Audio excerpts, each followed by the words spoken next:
My name is Amanda. I am 27 years old. You see, I grew up in a large family, but life has given us some unexpected surprises. Our house was a sprawling Victorian mansion, a relic of another era, with creaky wooden floors, tall bookshelves, and a magnificent fireplace over which countless stories unfolded. In this house, very often we gathered as a family on the ground floor and spent fun evenings. Amanda, come down, and also, call all the brothers and sisters. Now Dad is going to read an interesting book. My mother called joyfully. When I heard this, I ran through all the rooms and called my brothers and sisters. We sat around the father sitting on the chair and listened attentively to his stories. At this time, Mom lit the fireplace and brought us pancakes with condensed milk on a tray. In general, life was wonderful and we really liked how our evenings went. The death of my mother when I was little left a void in our lives that could not be filled. She was the heart of our family, the one who brought warmth and laughter to every corner of our house. Without her, the house seemed different, somehow cold. In those early days, it was just my sister Sarah and I, trying to navigate the world without our mother's guiding hand. Sarah, who was 5 years older than me, took on the role of protector and breadwinner. She was my anchor, the one who held our family together when it seemed like it might fall apart. Sarah, where do you think our mom is now? I asked sadly. Amanda, I've been thinking about that too. I'm sure she's in the sky right now and watching us. Sarah comforted me as best she could. If Mom is watching us, then we shouldn't mess around, I exclaimed. That's right, Amanda. So come to me and help me peel the potatoes. Dinner is coming soon. Sarah winked at me. I looked at my sister mysteriously and ran up to her. After 20 minutes, we successfully peeled the potatoes. Our father, once an energetic man, became a shadow of himself after the death of our mother. He retired to his office, surrounded by dusty old folios and faded photographs. He rarely spoke and seemed lost in his memories of happier times. I knocked on the door and asked, Dad, can I come to you? You? What do you need? Dad asked with displeasure. I see that you are in a bad mood and I wanted to give you a massage like before. I whispered sadly. Standing outside the door, the couple's footsteps were heard and after a couple of seconds the door opened. Dad smiled and said, Daughter, this is the place to start. My back hurts a lot. I will be grateful to you. I loved to massage my mom and dad as a child. They loved it too. And during the massage they had to answer a lot of my questions. What do you think, Dad? If we die too, will we be able to meet Mom and live with her further? I asked Dad the most exciting question for myself. Daughter, I am sure that we will all be together. We just need to wait a little. Why? Did you miss your mom a lot? Dad asked, lying on his stomach on the couch. I was giving him a back massage and having received this question unexpectedly, I couldn't hold back my tears and started crying.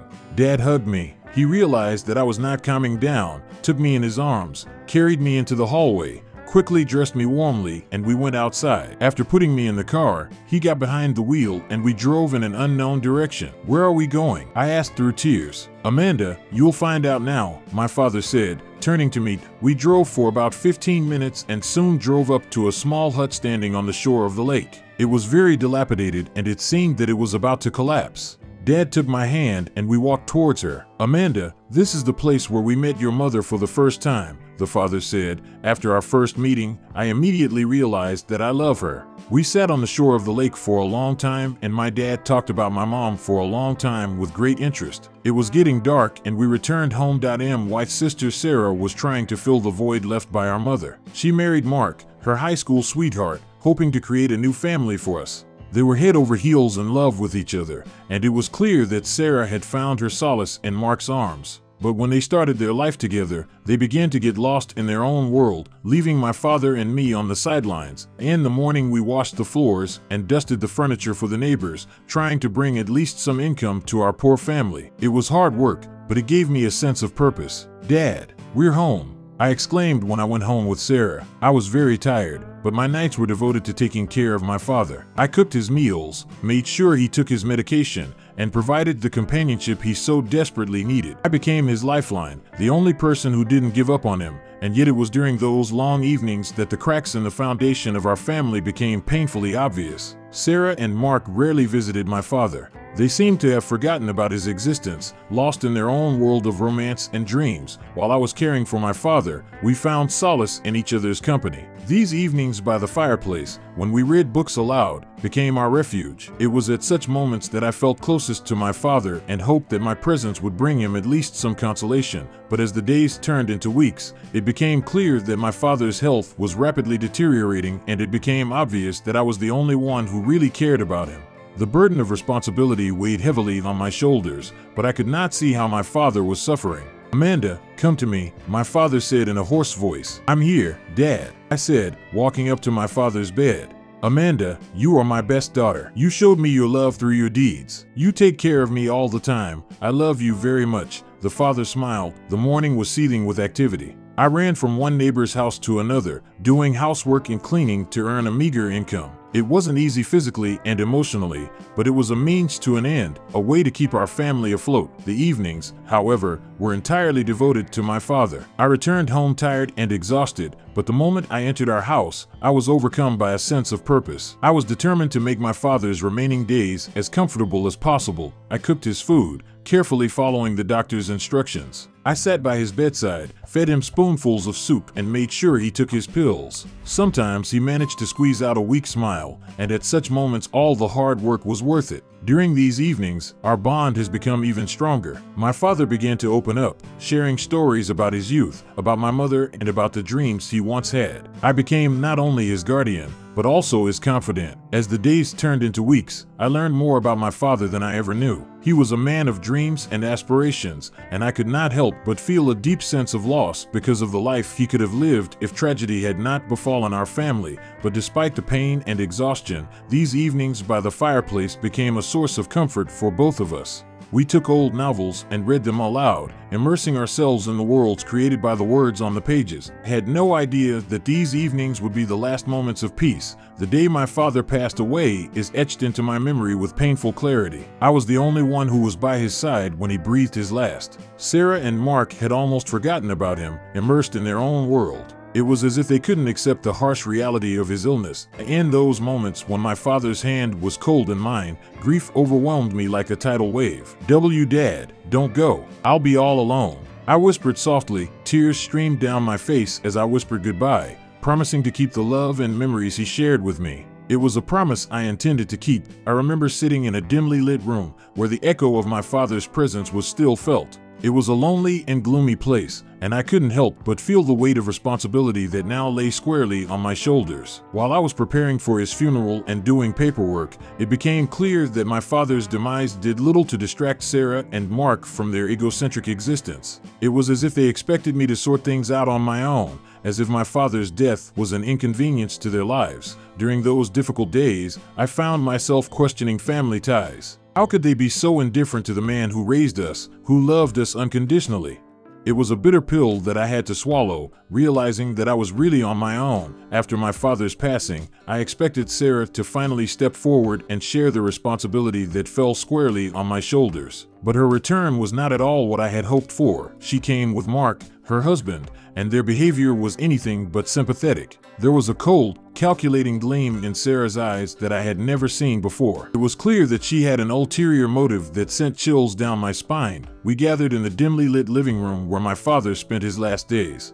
The air was charged with tension as Sarah wasted no time revealing her true intentions. "Amanda, I want you to leave this house forever. Now he is mine and my husband's," Sarah suddenly said. "Sarah, what are you talking about? I have nowhere to go. We are sisters," I said with surprise in my voice.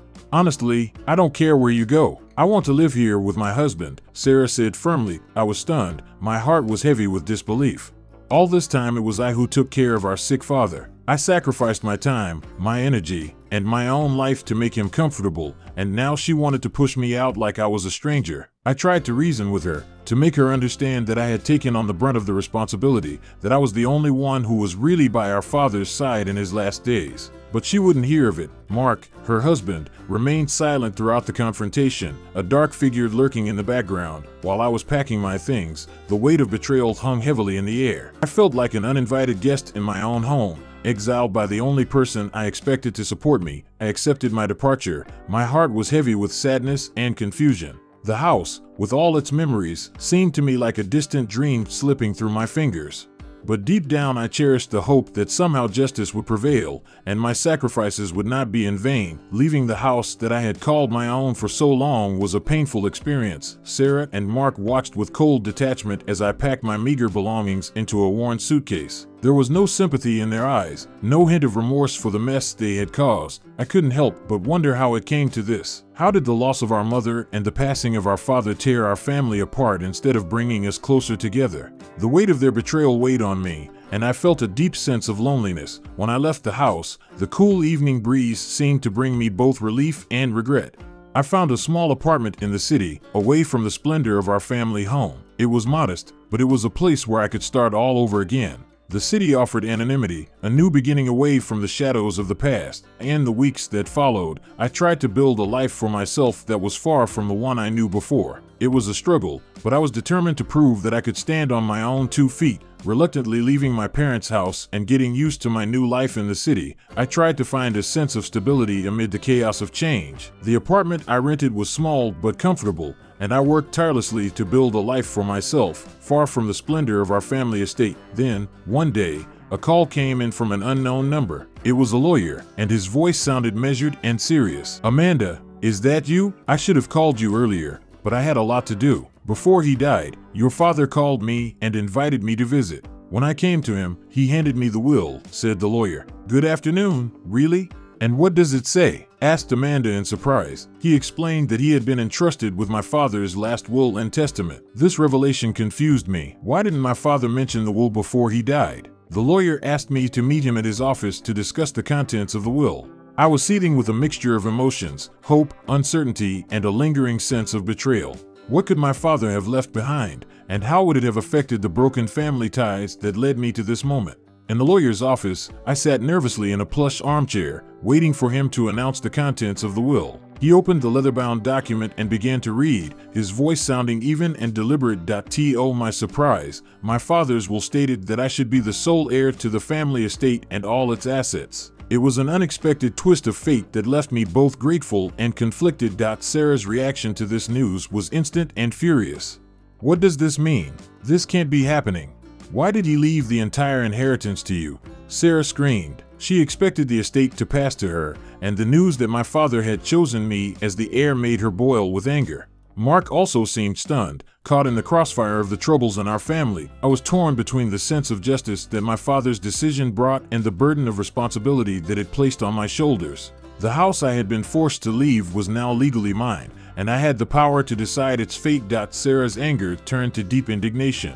Our sisterly bond, already strained by years of neglect and betrayal, seemed to have completely collapsed. The love and understanding that we once shared has now been replaced by fierce arguments and harsh words. The house, which was a symbol of the history and unity of our family, has turned into a battlefield. Sarah was determined to challenge the will, to fight for what, in her opinion, belonged to her by right. All legal possibilities were explored, and all family ties were stretched to the limit. Mark, Sarah's husband, was at the epicenter of this family feud. His devotion wavered between his wife and a sense of justice. Initially, he supported Sarah's claim, but as the litigation dragged on, he began to see flaws in her argument. It was painful to see how the sister I grew up with turned into a stranger, overcome with bitterness. After winning the trial, I decided not to quarrel further with my sister, but just to go to my father's house and try to start life over again. It's pretty hard to build my life without mom and dad, but I believed that I would soon be able to create a new family and start a happy life.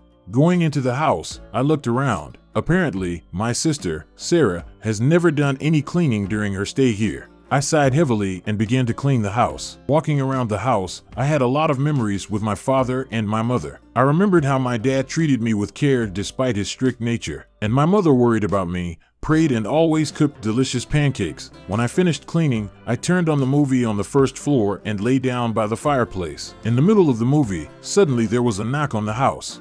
I was surprised, because the house was in the middle of nowhere and very rarely visitors came to us. With a little excitement, I looked through the peephole of the door. A statuesque 35-year-old man stood on the threshold and held a book in his hands. I opened the door. "Good evening. What do you need?" I asked timidly. "Hi, I'm really sorry. Maybe he scared you." I'd like to see your father. We've known each other for a long time. I promised him to return the book he gave me for a while. The man said and smiled. Dad's gone. I said sadly. How not? It can't be. The man said sadly. Yes, that's it. He died quite recently. Now I live here alone. You can go into the living room, I said politely, entering the house. The man looked around. It was obvious that he was really upset to hear that my father had died. We sat by the fireplace and talked. The man's name was John. It turns out that my father and John worked at the same job and constantly communicated. John seemed to me a very polite and interesting person. Yes, as you guessed already, 6 months later we got married. One evening it began to rain heavily. I took my husband, we got in the car and drove to that lake. All night we sat, looked at the stars, and chatted merrily. Now I understood that I could build an even stronger and more friendly family. How do you like this story? Write in the comments. I will be glad of your subscription. It is very important for me. Love you.